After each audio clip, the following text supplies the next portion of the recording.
A time series pipeline can be numerically correct and still be wrong by 3 hours. Every average is right. Every join is right. And the session boundary it used never existed. The usual cause is not arithmetic. It is an unstated calendar, a Monday assumed open, a 4 o'clock close applied on a half day, or a fixed offset hard-coded after New York moves to daylight time. None of those raise an error. They quietly relabel which minutes belong to a trading day, and every bar built on top of them inherits it. So this lesson turns an explicit exchange schedule into safe session labels, without guessing from weekdays, fixed offsets, or absent rows. We will pin 5 declarations before making a single comparison. We will define the boundary rule precisely. We will separate the 5 answers a lookup may return. Then we will run a real early close, a real daylight transition, and a real exceptional closure through it. The complete article is linked in the video description. On the fintechbuilder.com, it carries the full data contract, edge cases, source code, and a guided calendar lab. Before comparing any timestamps, pin 5 things: the venue and market, not the exchange in general, but New York Stock Exchange, tape a core equities because the official hours page publishes different sections for different venues and products. The calendar evidence, an exact version and retrieval date. The name time zone, never a fixed offset. The boundary, open inclusive, close exclusive. And the sampling policy, which auctions and which extended hours count. The first 3 describe the evidence. The last 2 are choices this package made, and it says so out loud. The rule itself is 2 independent questions. Is the instant at or after the open, and strictly before the close? And is this event kind one you chose to include? Keep them separate. An event exactly at the open is inside.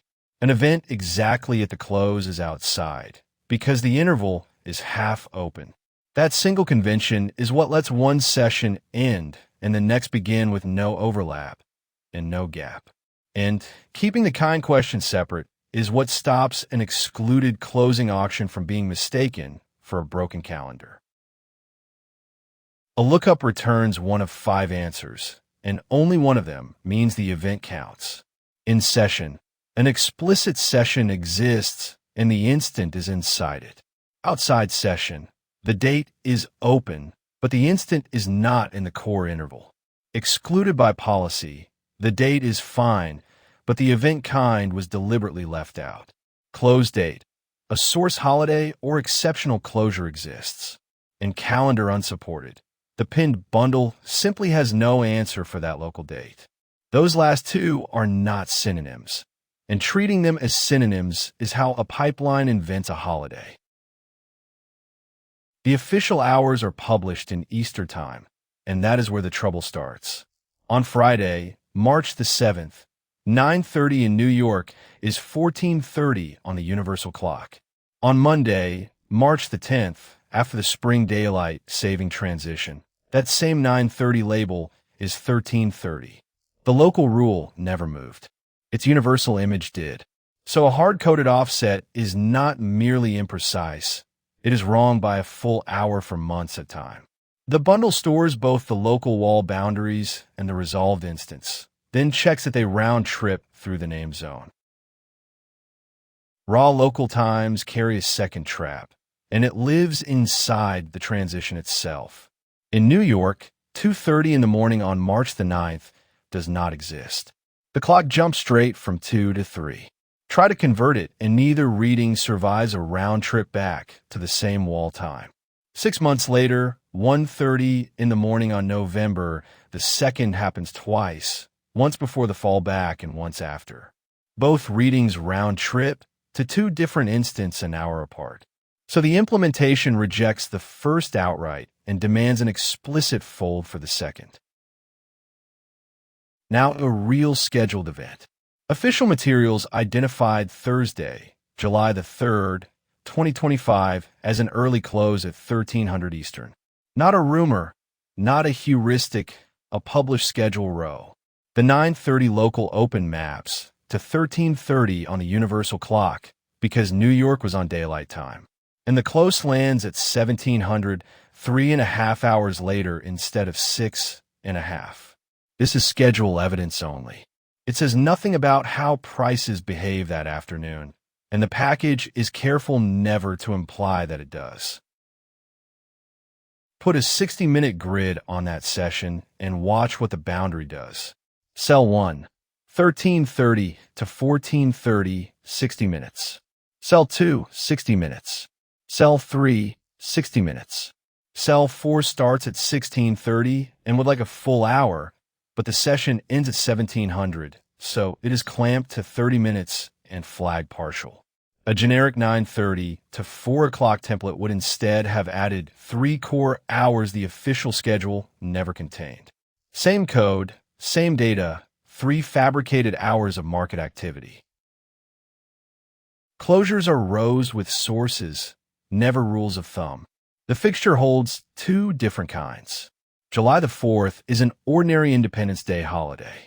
December the 5th, 2018 is an exceptional closure when markets close for a national day of mourning. No weekday function will ever produce that second one.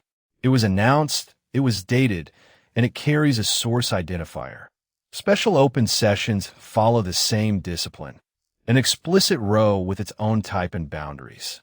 The moment an exceptional rule hides inside code, nobody can audit it and nobody can replay it. Then there is the date the calendar has never heard of. This fixture supports exactly 7 dates, on purpose. Ask it about April the 1st, and it does not guess. It does not check whether that happens to be a weekday. It returns calendar unsupported with eligibility false and no invented source. That is the whole discipline in one behavior. A partial schedule that quietly answers for dates it does not cover is worse than no schedule at all, because it produces confident labels that nobody thinks to question. The algorithm itself is short because the hard work already happened in the data contract. Validate that the venue, version, zone, and policy metadata are populated. Require the supported dates to equal the explicit sessions plus the explicit closures, so coverage cannot drift.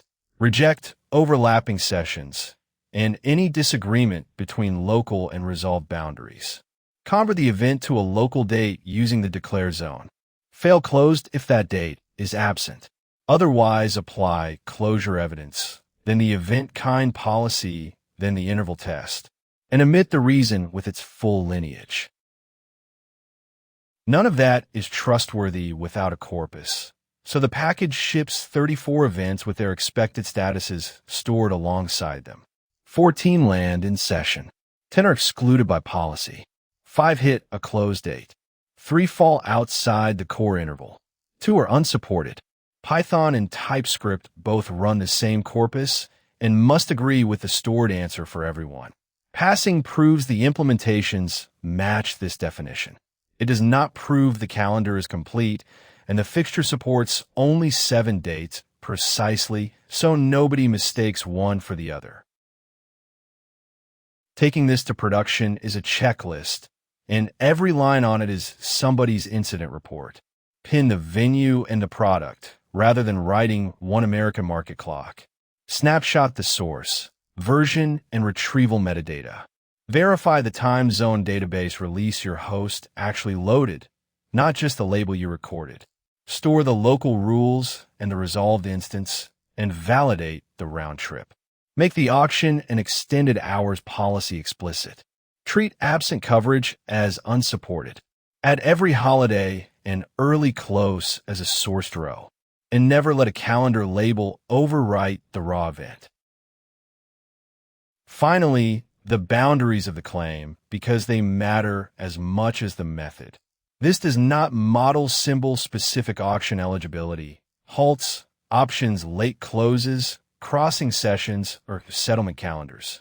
It cannot prove which time zone database your runtime actually loaded. And calendar eligibility never establishes that a quoted price is valid, that a feed is healthy, or that an order was tradable. It partitions time for the algorithm's downstream, and that is all.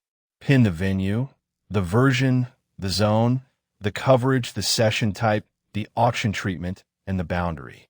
Then the timestamp comparison becomes simple, testable, and reproducible.